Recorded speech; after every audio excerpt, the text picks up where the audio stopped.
마태복음 강해 124번째 시간입니다.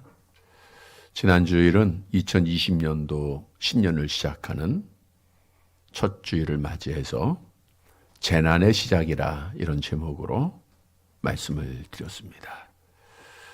성경에서 말씀하고 있는 재난이라고 하는 것은 여인이 잉태할 때 갖는 고통을 의미하고 있는데, 잉태할 때 고통을 느끼지만 아이를 해산함으로 고통이 기쁨으로 변화가 되죠. 2020년도 고난, 재난이 시작됐지만 우리가 이 고난과 재난을 잘 견디고 이기면 기쁨이요 복이 되는 겁니다. 그러면 이 재난이 변하여 복이 되고 기쁨이 되기 위해서는 어떻게 할 것인가? 먼저는 거짓 그리스도들의 미혹에 넘어지지 말라.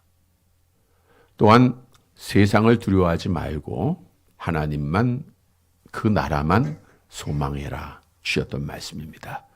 우리가 주신 말씀을 잘 기억해서 이 한 해 동안 믿음을 잘 지켜서 재난이 변하여 기쁨이 되고 복이 되는 귀한 은혜가 넘치는 한 해가 되시기를 다시 한번 주님의 이름으로 간절히 바랍니다. 여러분, 우리가 믿음은 지켜가는 건데 언제까지 지켜가야죠? 죽을 때까지, 끝까지입니다. 오늘 본문에도 말씀하시기를 본문 13절에 보니까 끝까지 견디는 자가 구원을 얻으리라. 우리 한번 암송해 볼까요? 끝까지 견디는 자가 구원을 얻으리라. 구원을 얻으리라. 한번 여기 보고 한번 해줄까요? 끝까지 시작. 끝까지 견디는 자가 구원을 얻으리라. 끝까지 견디시기를 바랍니다. 여기서 끝이라고 하는 것은 언제를 의미하죠? 내가 죽을 때, 그리고 주님이 재림하실 때가 끝입니다. 개인적인 종말과 일반적인 종말이죠. 그러면 이 끝날이 언제 있을까요? 언제 주님이 오실까요? 제자들이 궁금했어요.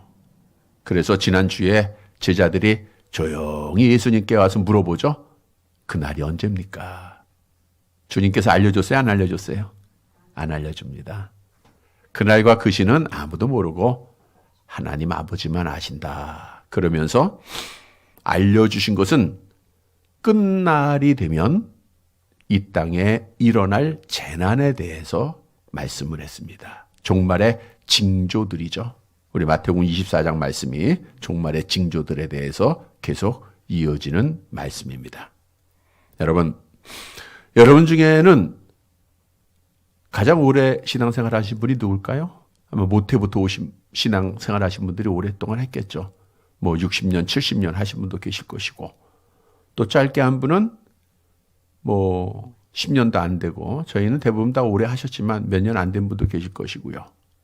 자, 우리가 하나님 앞에 섰을 때 오랫동안 신앙생활 한 분, 한 70년쯤 신앙생활 하신 분과 몇 년 안 한 사람의 주어지는 하나님의 심판날의 상이 같을까요? 다를까요? 달라야 되겠죠?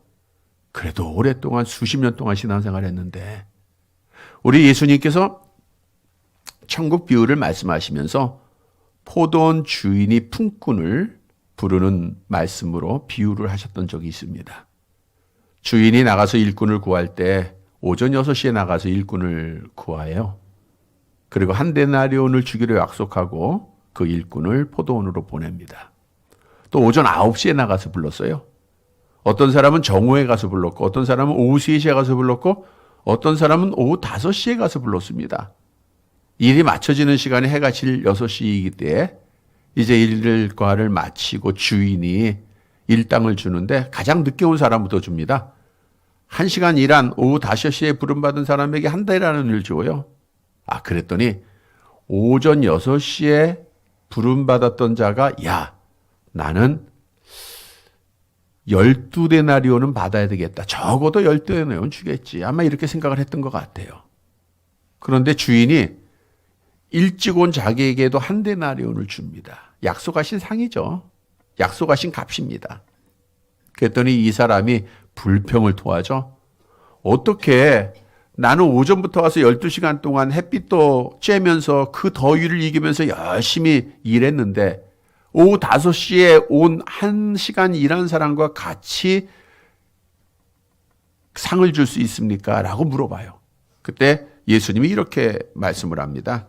마태복음 20장 14절 함께 봅니다. 내 것이나 가지고 가라. 나중 온 이 사람에게 너와 같이 주는 것이 내 뜻이니라. 그러니까 하나님 아버지의 뜻은 늦게 온 사람이나 일찍 온 사람이나 값이 같은 거예요. 오랫동안 믿은 사람이나 몇 년 안 믿은 사람이나 하나님 앞에 서는 날 값이 같습니다. 그 값은 천국 가는 복이에요. 그러면 오랫동안 믿었던 분은 기분이 좀 안 좋죠? 그럴지라도 포기하지 말고 끝까지 가야 됩니다. 얼마가 더 남았는지 알 수 없지만 끝까지 해야 돼요. 또 오래 안 된 분도 더 열심히 끝까지 믿음을 잘 지켜야 되겠죠? 여기서 견디다라고 하는 원문의 의미는 계속해서 남아있다 이런 뜻입니다. 제 자리를 이탈하지 않고 지키는 거예요. 믿음의 자리를 끝까지 고수하는 겁니다. 이런 성도들이 되시기를 바랍니다. 오늘 본문의 말씀은 끝까지 견뎌서 구원의 복을 받을 자가 누구인가를 말씀해 주고 있어요. 우리가 끝까지 믿음을 지키기 위해서는 꼭 들어야 되겠죠? 오늘 말씀 잘 듣고 끝까지 견뎌서 하나님의 약속대로 구원의 복을 받는 사랑하는 성도들이 되시기를 간절히 바랍니다.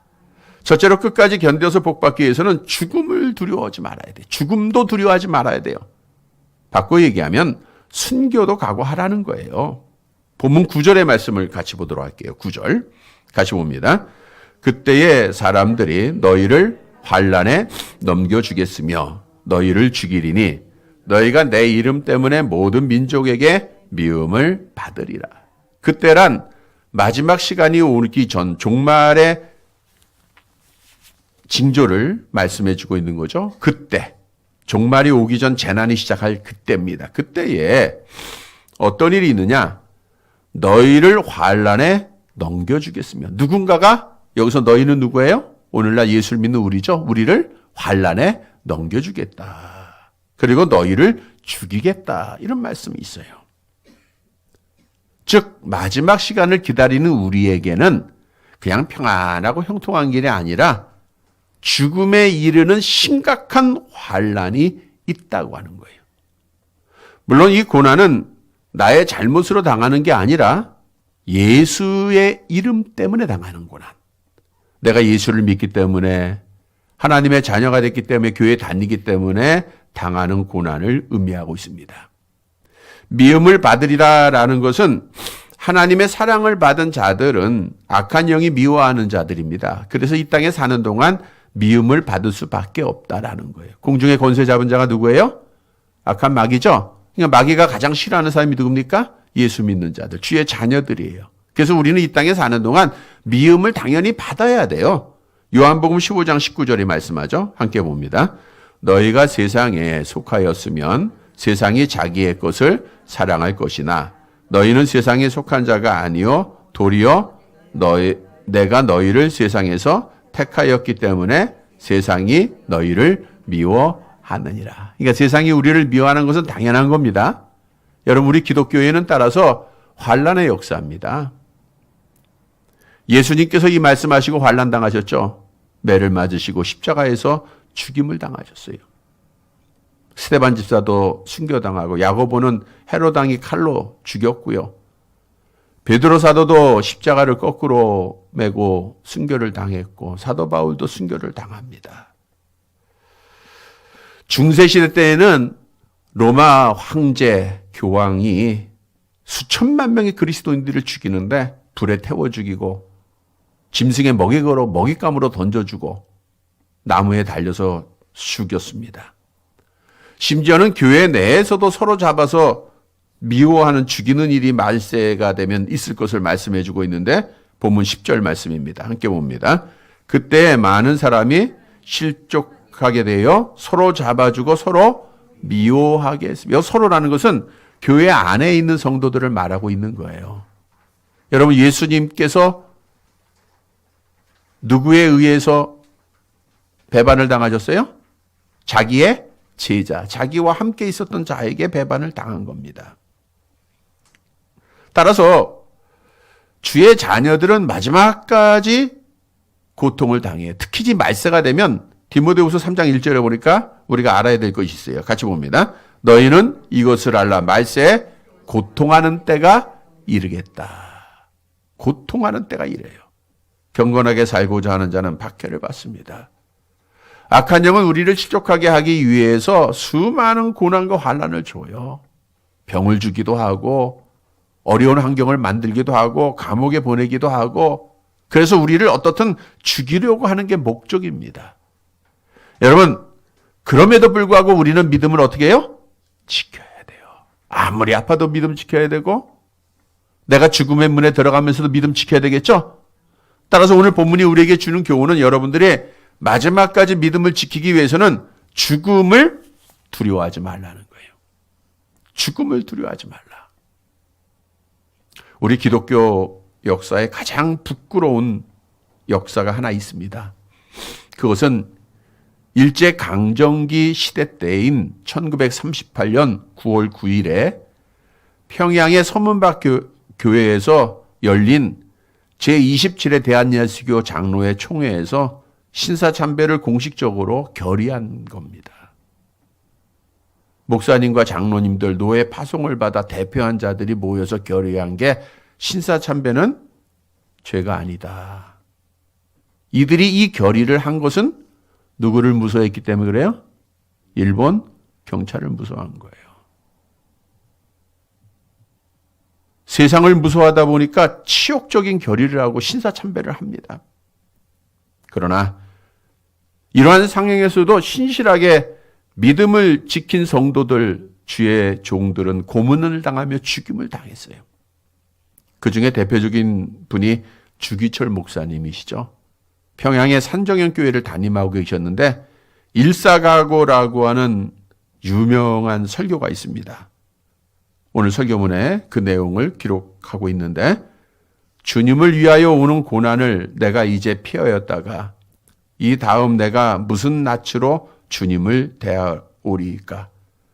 주님을 위하여 이제 당하는 감옥 고통을 내가 피하였다가 이 다음 주님이 너는 내 이름과 평안과 즐거움을 다 받아 누리고 고난의 잔을 어찌하고 왔느냐고 물으신다면 나는 무슨 말로 대답하랴. 주님을 위하여 오는 십자가를 내가 이제 피하였다가 이 다음 주님이 너는 내게 준 유일한 유산인 고난의 십자가를 어찌하고 왔느냐고 물으신다면 나는 무슨 말로 대답하랴. 예수님은 우리를 위하여 가시관을 쓰셨는데 그의 종이여 제자인 우리는 왜 면류관만 쓰려고 하는가. 결국 주기철 목사님은 신사참배를 반대한 이유로 감옥에 4번이나 투옥이 됩니다. 그리고 1944년 4월 20일 해방을 16개월 앞두고 순교를 당해요. 그러나 끝까지 죽음을 두려워하지 아니하고 믿음을 지켰던 그 목사님의 영혼은 지금 어디가 있어요? 천국에 가 있는 줄 믿으시기를 바랍니다. 믿음 지키지 못한 자들은 지옥 가지만 믿음 지킨 자들이 천국 가는 거예요. 끝까지 견디는 자가 뭘 받아요? 구원을 얻으리라 그랬잖아요.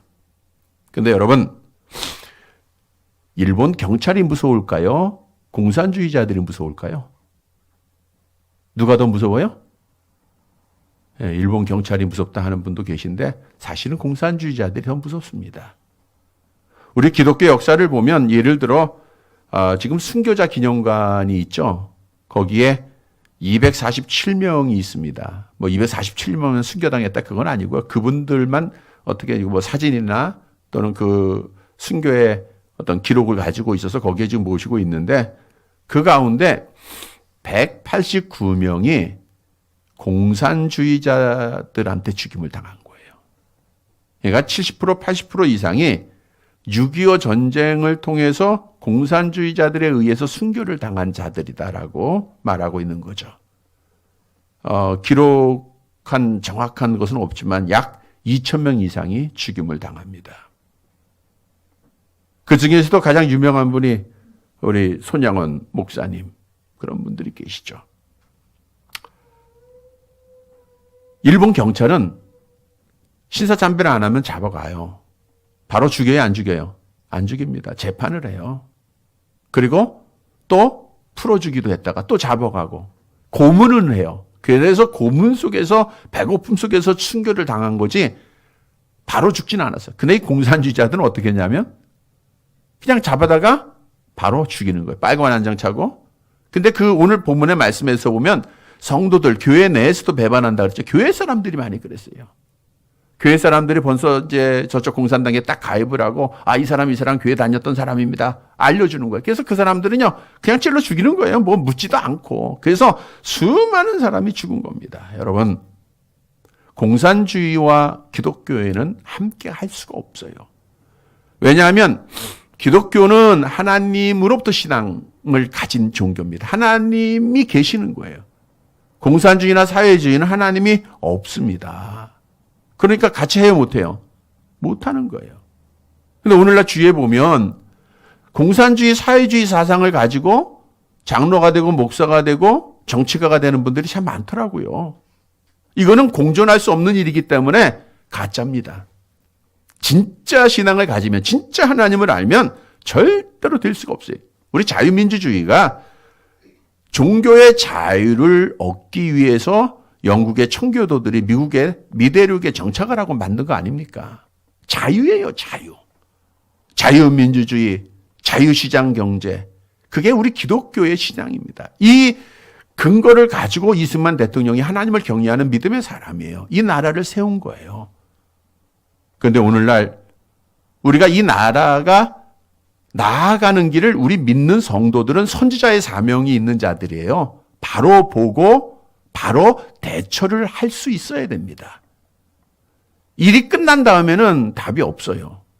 나라가 망하면 공산주의가 되면 어떻게 돼요? 교회 없죠? 직장 없죠? 사업 못하죠? 다 망하는 거예요. 근데 지금 조금씩 중간에 있어야 되는데 왼쪽으로 가고 있다는 것을 어느 국민이나 다 느낄 건데 분명히 아셔야 됩니다. 우리나라 대통령이 평양창 동계올림픽 때 자기가 가장 존경하는 사상가 누구라 그래요? 신영복이는 이런 말을 해요. 신영복이라고 하는 사람은 서울대 교수 지난 사람인데 뼛속까지도 공산주의자입니다. 이 사람이 많은 사람을 미혹했어요. 이 사람이 CCC에도 침투해가지고요. 많은 목사들을 미혹을 해서 그래서 목사들 중에 공산주의자들이 많은 거예요. 또 육사 교수도 했는데 군인들 중에서도 공산주의를 많이 배출한 사람이 신영복입니다. 또 지난번 현충일의 축사 때는 뭐예요? 북한 군인을 데리고 우리나라 남침할 때 가장 앞선 사람이 우리나라 군대의 뿔이래요. 이건 있을 수도 없는 일이죠. 그 외에도 수많은 일들이 있습니다. 수많은. 휴가 가서 읽은 책을 소개한다면서 도울 김영욱이가 쓴 책을 소개했는데 김영욱이 어떤 사람입니까? 공영중파 방송에 나와서 우리나라는 기독교는 죽어야 된다. 교회는 다 없어져야 된다라고 말하고 있는 자예요. 그리고 국부 이승만 대통령의 무덤을 국립묘지에서 파내야 된다. 이걸 학생들에게 가르치고 있는, 방송하고 있는 자를 가장 존경한다고 해요. 그렇다고 하면 그 사상이 어떤 사상인가는 당연히 아는 거 아닙니까? 그가 임명했던 조국은 그래도 솔직한 사람이야. 나는 사회주의자다. 한 사람 있는 것 같아요. 솔직하게. 이번에 장관된 사람은 토지 공개념 주장하죠. 이 공산주의 토지론입니다. 토지 공개념. 그러니까 토지를 개인 소유가 아니라 정부 소유로 다 만드는 겁니다. 아마 서울서부터 시작한다고 하는데 여러분 이걸 우리가 알아야 돼요. 세금을 많이 부과해서 집을 가지고 있지 못하게 하고 정부에서 집을 구입하고 또는 시에서 구입해서 그걸 정부 거 만드는 거예요. 결국 우리 법에는요. 북한 국민도 우리나라 국민입니다. 그 두 명이 왔을 때 얼마나 생사를 걸고 왔겠어요. 이상한 제목으로 다시 돌려보내잖아요. 지난주에 뉴스에 보면 이렇게 밝게 알려주지 않기 때문에 그렇지 베트남에 13명의 탈북자들이 잡혔어요. 근데 한국 대사관에서는 그 사람들을 어디로 보내려고 그래? 북한으로 보내려고 한 거예요. 다시 돌려보내다가 미국 국무에서 그것을 알고 그걸 제지시키고 지금 미국에서 보호해주고 있어요. 소득주의 성장도 공산주의자 이론입니다. 400조 예산이었던 돈이 몇 년 만에 512조가 돼요. 빚내서 하는 겁니다. 나라 망하는 겁니다. 그리고 전부 퍼주기 정책만 하잖아요. 1948년 8월 15일 건국을 부인하고 조선인민주의공화국의 설립을 교과서에 싣고 있어요. 이렇게 뭐 말로 형용할 수 없는 이런 일들을 보면 이 나라가 지금 이 정부가 우리나라를 어디로 끌고 가고 있는가, 이걸 우리가 바로 알고 준비를 해야 돼요. 뿐만 아니라 교회적으로는 더 합니다. 공산주의자들이 가장 싫어하는 게 교회죠. 교회. 시진핑이도 교회를 두고 봤다가 너무 커지니까 명령 내려가지고 한순간에 다이아마트를 다 폭파시켜버렸잖아요. 선교사들 다 추방시키고. 지금 1948년에 북쪽은 공산주의 사상을 가지고 나라를 만들었고 우리 남쪽은 자유민주주의 사상을 가지고 나라를 만든 거예요. 그래서 북쪽에서 제일 먼저 하는 일이 교회 없애고 목사 죽이고 성도들 다 죽이는 일 했잖아요.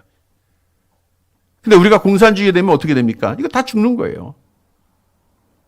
그래서 이 정부가 교회를 파괴하기 시작하는데요. 방송을 통해서 교회의 나쁜 모습들을 계속 방송을 하게 해서 교회를 악의 축으로 만들어놨어요. 전도의 문을 막혀버립니다. 좋은 건 하나도 안 보여주잖아요. 뿐만 아니라 교회 세금을 부과하죠. 말씀드린 대로 여러분들이 낸 헌금은 이미 세금을 내고 낸 헌금이에요. 이중과세예요. 그리고 교회는 하나님 앞에 드리는 겁니다. 하나님 앞에 드려진 헌금이 하나님의 영광을 위해서 여러 모양으로 때로는 영수증 없이 처리될 때도 많이 있죠. 선교사님 선교비 도면서 구제비 하면서 이거 영수증 써놓고 가라 그럽니까? 이런 일들을 정부에서 다 이제는 현미경으로 다 보고 있듯이 지금 보기 시작을 해요. 차별금지법은 그래도 감사하게 우리나라 지금 국회에서 통과는 안 됐습니다. 그럼에도 이들은 시도에 조례사항을 보내가지고 그 일을 하고 있어요, 지금. 이거 엄청난 일을 하고 있는 거예요. 교회에 반대되고, 교회를 파괴하려고 하는 게 오늘 이 정부, 왜? 공산주의니까.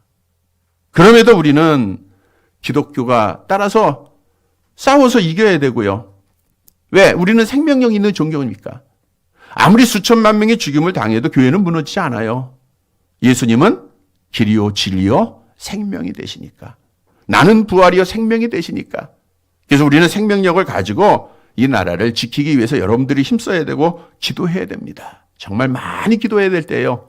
자유민주주의 지키기 위해서 꼭 기도하세요. 왜? 이게 없어지면 우리는 죽임을 당합니다. 망하는 거예요. 그런데 이러한 일들이 말세가 되면 더 많아지는 거예요.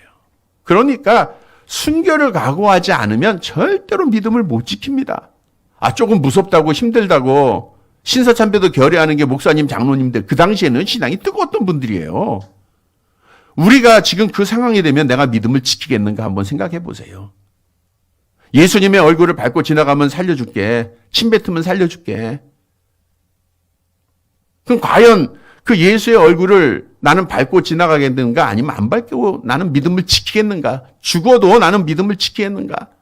여러분, 죽어도 믿음을 지키는 자가 마지막 날에 구원을 얻는 자인 줄 믿으시기를 바랍니다. 그래서 우리는 세상 두려워하지 마세요. 어느 권력도 두려워하지 마세요. 우리가 두려워할 분은 누구예요? 오직 하나님 한 분밖에 없습니다. 마태복음 10장 28절 함께 봅니다. 몸은 죽여도 영혼은 능히 죽이지 못하는 자들을 두려워하지 말고 오직 몸과 영혼을 능히 지옥에 멸할 수 있는 이를 두려워하라. 우리의 몸과 영혼을 지옥에 멸할 수 있는 분이 누구예요? 하나님이잖아요. 하나님만 무서워하면 돼요. 하나님만 두려워하면 신앙 지켜요, 못 지켜요? 반드시 지킵니다. 성경도 약속하죠. 요한복음 12장 25절 함께 봅니다. 자기의 생명을 사랑하는 자는 잃어버릴 것이요 이 세상에서 자기의 생명을 미워하는 자는 영생하도록 보존하리라. 그래서 여러분, 어떤 아픔이 있어도 어떤 병에 걸려도 어떤 환난이 있고 어떤 박해가 있어도 믿음을 끝까지 지켜야 돼요. 죽으면 죽으리라. 누가 고백했어요? 에스더. 이 고백이 나의 고백이 돼야 됩니다. 죽으면 죽으리라. 한번 따라해 볼까요? 시작. 죽으면 죽으리라. 근데 사도 바울은 이렇게 고백을 했어요. 고린도전서 15장 31절 함께 봅니다. 형제들아, 내가 그리스도 예수 우리 주 안에서 가진 바 너희에 대한 나의 자랑을 두고 단언하니 나는 날마다 죽노라. 나는 날마다 죽노라. 이런 믿음이 있으니까 순교를 당해도 믿음 지키겠죠? 죽음 앞에서 두려울 게 없어. 난 날마다 죽는 사람인데 나는 날마다 죽노라. 죽는 자는 살아납니다. 성도 여러분, 오늘 본문의 말씀을 통해서 말세가 되면, 마지막 때가 되면 우리 성도들이 많은 위험을 당해요. 박해를 당합니다. 죽음에 이를 수 있는 병도 걸릴 수 있고요. 어려움도 겪을 수 있고 전쟁도 일어나요. 그러나 두려워하지 마세요. 여호와 하나님이 나의 하나님이 되시고 하나님이 나와 함께 계시고 그 여호와 하나님만 무서워하면 믿음 지킵니다. 우리 성도들은 끝까지 믿음을 지킬진데 하나님만 두려워하면서 세상 두려워하지 말고 믿음 끝까지 잘 지켜서 마지막 날 구원을 얻는 사랑하는 성도들이 되시기를 간절히 바랍니다. 두 번째로 끝까지 견디기 위해서는 미혹에 넘어지지 말아야 돼요. 본문 11절과 12절 말씀입니다. 같이 봅니다. 거짓 선지자가 많이 일어나 많은 사람을 미혹하게 했으며 불법이 성함으로 많은 사람의 사랑이 식어지리라. 거짓 선지자는 거짓말하고 속이는 자, 거짓된 영에 사로잡힌 자입니다. 지난주에는 거짓 그리스도가 일어난다 그랬죠? 거짓 그리스도는 내가 메시아다, 내가 구원자다 하는 그런 이단의 교주들을 말하고 있어요. 근데 우리가 그건 쉽게 구분을 해요. 그래서 거기에 미혹은 잘 안 받을 수 있어도 거짓 선지자는 이게 진짜인지 가짜인지 몰라요. 그래서 많이 미혹에 넘어지게 된다는 거예요. 마지막 때가 되면. 그런데 이 거짓 선지자의 미혹에 넘어지면 먼저 행하는 게 불법입니다. 불법은 하나님의 말씀을 어기는 거예요. 불법이 죄다 그랬죠? 여러분, 죄를 짓다 보면 하나님과 가까워져요? 멀어져요? 멀어지고 멸망받는 거잖아요. 그러니까 불법을 행하게 해요. 또 사랑이 식어진다 그래요. 사랑이 식어진다. 하나님께 대한 사랑을 점점 식게 만드는 게 거짓 선지자들입니다. 지금 내가 예수를 믿은 지 수십 년씩 됐는데 하나님께 대한 사랑 더 많아져야 되는데 더 가까워져야 되는데 그 거리가 그냥 현상 유지하거나 뒤로 가고 있지 않는가를 우리가 봐야 돼요. 이웃들에 대한 사랑도 마찬가지입니다. 우리가 사랑이 식어져서는 안 돼요. 사도 바울도 디모데에게 편지하면서 마지막 고통의 때에 있을 것을 구체적으로 이렇게 설명을 했는데 이 말씀을 보면 여러 번 인용한 말씀입니다. 정말 이때가 마지막 때다라는 것을 누구나가 인정할 수 있겠죠? 한번 같이 볼게요. 시작. 사람들이 자기를 사랑하며 돈을 사랑하며 자랑하며 교만하며 비방하며 부모를 거역하며 감사하지 아니하며 거룩하지 아니하며 무정하며 원통함을 풀지 아니하며 모함하며 절제하지 못하며 사나우며 선한 것을 좋아하지 아니하며 배신하며 조급하며 자만하며 쾌락을 사랑하기를 하나님 사랑하는 것보다 더하며. 하나하나 보면 지금이 그때입니다. 지금이 마지막 때라는 거예요. 그런데 결국 거짓 선지자들의 미혹에 넘어지면 믿음 지키지 못하고 우리는 치욕에 떨어지게 되는 거예요. 여러분, 우리에게 주는 교훈입니다. 끝까지 믿음을 지키기 위해서는 거짓 선지자들의 미혹에 넘어지지 말아야 돼요. 이런 성도들이 되시기를 바랍니다. 에레미야 선지자 시대에 하나님께서 에레미야 선지자를 유대 나라에 보내요. 회개하라. 너희가 우상을 숭배하는 거 회개하고 여호와께로 돌아오라. 돌아와요? 안 돌아와요? 안 돌아와요. 그래서 하나님께서 또 선지자를 보내서 예루살렘의 멸망을 예언하게 합니다. 이제 이 나라는 북쪽 바벨론으로부터 공격을 받고 이 나라는 망하게 될 것이다. 완전히 폐허가 될 것이다. 근데 그때 거짓 선지자들도 예언을 합니다. 거짓 선지자들은요, 듣기 좋은 말만 해요. 야, 우리는 하나님의 택한 나라야. 하나님의 택한 백성이야. 우리에게는 예루살렘 성전이 있고 하나님은 우리와 함께 하셔. 우리는 망하지 않는다. 그때 하나님께서 이런 말씀하죠. 에레미야서 14장 14절 함께 봅니다. 여호와께서 내게 이르시되 선지자들이 내 이름으로 거짓 예언을 하도다. 나는 그들을 보내지 아니하였고 그들을 명령하거나 이르지 아니하였거늘 그들이 거짓 계시와 점술과 헛된 공과 자기 마음의 거짓으로 너희에게 예언하는 도다. 하나님 앞에 보냄을 받지 않는 악한 영에 의해서 예언하는 자들이에요. 그런데 당시의 유다 백성들은 누구의 말을 잘 들었어요? 거짓 선지자, 듣기 좋은 말만 잘 들은 거예요. 아니, 망한다는 말보다는 망하지 않는다. 이런 말 더 듣기 좋아할 거 아닙니까? 바벨론이 1차, 2차, 3차 공격을 하고 포로로 사람을 잡아가고 예루살렘 성전에 있는 기구들을 가져감에도 불구하고 보여주잖아요. 그때까지도 우리는 안 망해, 우리는 안 망해, 안 망해. 그러다가 망해버리고 만 거예요. 근데 여러분, 오늘날 이 시대는 거짓 선지자들이 있을까요, 없을까요? 있어도요, 많이 있습니다. 요한일서 4장 1절 함께 봅니다. 사랑하는 자들아, 영을 다 믿지 말고 오직 영들이 하나님께 속하였느냐 분별하라. 많은 거짓 선지자가 세상에 나왔습니다. 많은 거짓 선지자가 있다는 거예요. 악한 사단도 광명의 천사로 가장을 해요. 그러니까 우리가 이렇게 보고 들으면 알아요, 몰라요? 모르죠. 어떤 게 진짜인지 가짜인지, 가짜가 진짜보다 더 진짜 같아요. 모르는 거예요. 그래서 마지막 때 믿음을 지키기가 어렵다는 겁니다. 그러면 거짓 선지자의 미혹을 받지 않게 해서는 어떻게 할 것인가? 한 가지 감사한 일이 있어요. 만일 성경 66권이 완성되지 않았다고 하면 오늘날도 우리가 어떤 게 가짜인지 진짜인지 구분하지 못하고 내가 듣기 좋은 말만 하는 선지자 따라갔다가 멸망당하는 일이 많이 있었을 거예요.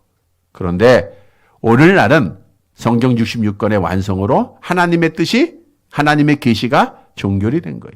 다시 말하면 성경 66권은 우리에게 기준이 돼요. 어떤 기준이요? 진짜와 가짜의 기준입니다. 그러니까 성경에서 떠나면 가짜, 성경에 있는 거 하면 진짜입니다. 그러니까 진짜와 가짜를 구분하려면 뭘 많이 알아야 돼요? 성경 말씀. 오늘날도 넘어지는 자들이 성경을 모르기 때문에 넘어지는 거예요. 그거 진짜 같은데? 그래서 넘어지는 겁니다. 칼빈 선생이 유명한 말씀을 했죠. 바른 지식은 성경의 지식입니다. 바른 믿음의 기초다. 바른 성경의 지식은 바른 믿음의 기초다. 그러니까 우리가 마지막까지 믿음을 지키기 위해서는 뭘 알아야 돼? 성경을 많이 알아야 됩니다. 알아도 바르게 알아야 돼요. 우리가 성구 영신 예배 때 성경 읽기로 작정했었죠? 잘 지키고 있습니까? 네. 꼭 지키세요. 성경 읽고 성경 따라 행하는 것이 가짜에 속지 않고 미혹에 넘어지지 않고 믿음 지키는 길입니다. 성도 여러분, 우리가 성경 말씀 바로 알고 거짓 선지자들의 미혹에 넘어지지 말고 끝까지 믿음 지켜서 마지막 날 구원의 복을 받는 사랑하는 성도들이 되시기를 간절히 바랍니다. 세 번째 마지막 대지로 끝까지 견디기 위해서는 복음을 전해야 돼요. 마지막 14절 말씀 봅니다. 14절. 같이 봅니다. 이 천국 복음이 모든 민족에게 증언되기 위하여 온 세상에 전파되리니 그제야 끝이 오리라. 복음은 기쁜 소식입니다. 천국 복음이니까 천국 가는 기쁜 소식을 말하는 거예요. 주 예수 그리스도. 누가복음 2장에 보니까 천사가 말했죠. 너희에게 큰 기쁨의 좋은 식이 있는데 다윗의 동네에 너희를 위하여 구주가 나셨으니 곧 그리스도 주시라. 자, 이 말씀을 이해하기 위해서는 우리가 한 가지를 확정해야 돼. 예수님의 오심, 종말이죠? 이 종말의 시간이 나에게는 복이에요, 저주예요? 예수님이 오시는 날이 나에는 복 받는 날입니까? 저주 받는 날입니까? 복 받는 날이죠. 나의 죽음, 내가 육체적 죽음을 당할 거죠? 그 죽는 날이 복 받는 날이에요? 저주 받는 날이에요? 그거는 대답이 좀 시원치 않아. 다시 물어봅니다. 내가 죽는 날이 내가 복 받는 날입니까? 저주 받는 날입니까? 예. 그래도 교회 예배 시간이가 복 받는 날이라 그러세요. 입술만 아니라 진짜로.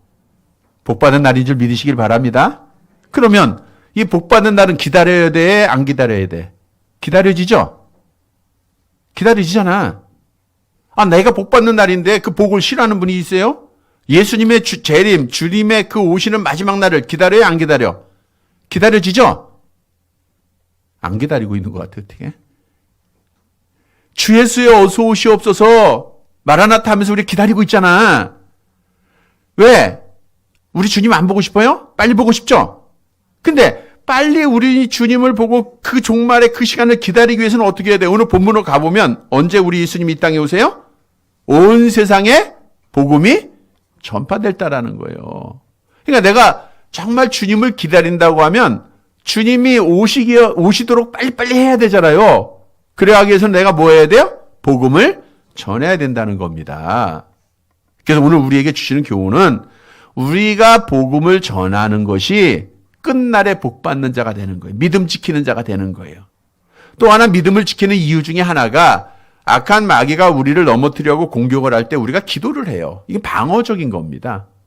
공격적인 무기가 하나 있는데 그것은 성령의 검 곧 하나님의 말씀을 가지고 우리가 공격을 하는 거예요. 복음을 가지고 공격하는 겁니다. 그러면 우리가 이기고 믿음 지킬 거 아닙니까? 성령이 사도행전 1장 8절 암송해 봅시다. 시작. 오직 성령이 너에게 임하시면 너희가 권능을 받고 예루살렘과 온 유다와 사마리아 땅끝까지 이르러 내 증인이. 성령 받은 자는 그리스도의 증인이에요. 성령 받았다는 것은 예수를 내가 그리스도로 믿고 있다는 거 아닙니까? 주의 자녀들은 그리스도의 증인입니다. 그래서 어디를 가든지 올 한 해 동안도 이 사명 잘 감당해야 돼요. 주님이 아직 오시지 않은 것은 땅끝까지 복음이 전해졌어요? 안 전해졌어요? 택한 백성들, 우리 주위에 있는 사람들이 아직 구원 받았어요? 안 받았어요? 그래서 우리에게 새해도 주시고 이 기회를 주시는 거예요. 때 놓치지 말아야 됩니다. 때를 놓치면 안 돼요. 구원이 처음 믿을 때보다 가까워졌다라고 성경은 말씀하고 있어요. 지금이 은혜 받을 만한 때요. 지금이 구원의 날이라고 약속하고 있어요. 성도 여러분, 정말 주님과의 만남을 기다리는, 종말을 기다리는 성도라고 하면 복음 전해야 됩니다.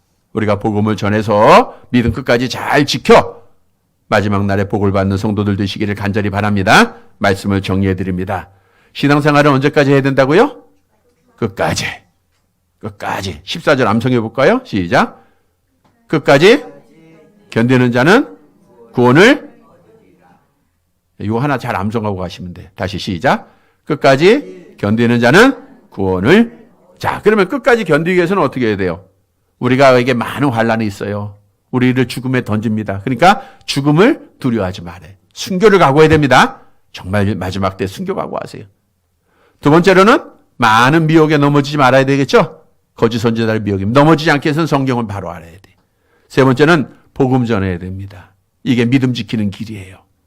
사랑하는 성도 여러분, 오늘 주신 말씀 따라 끝까지 믿음을 잘 지켜서 하나님의 약속대로 구원을 얻는 사랑하는 성도들이 되시기를 주님의 이름으로 간절히 바랍니다. 하나님 아버지, 수많은 시련과 고난 속에서도 지금까지 믿음을 지키게 하신 여호와께 감사와 찬양을 돌려드립니다. 마지막 때가 되면 믿음 지키기가 참 어렵습니다. 오늘 말씀 가운데 우리에게 소망을 주셨사오니 여호와 하나님을 두려워하면서 어떤 환난에도 어떤 아픔에도 어떤 고통에도 어떤 병에도 믿음을 지키게 하옵소서. 거짓 선지자들의 미혹에 하나님의 말씀 바로 알아 넘어가지 않게 하시고 복음을 전하는 자들 되게 하옵소서. 그래서 끝까지 믿음 다 지켜서 우리 마지막 날 하나님의 약속대로 천국의 복을 받는 사랑하는 성도들 되게 하옵소서. 예수님의 이름으로 기도드리옵나이다. 아멘.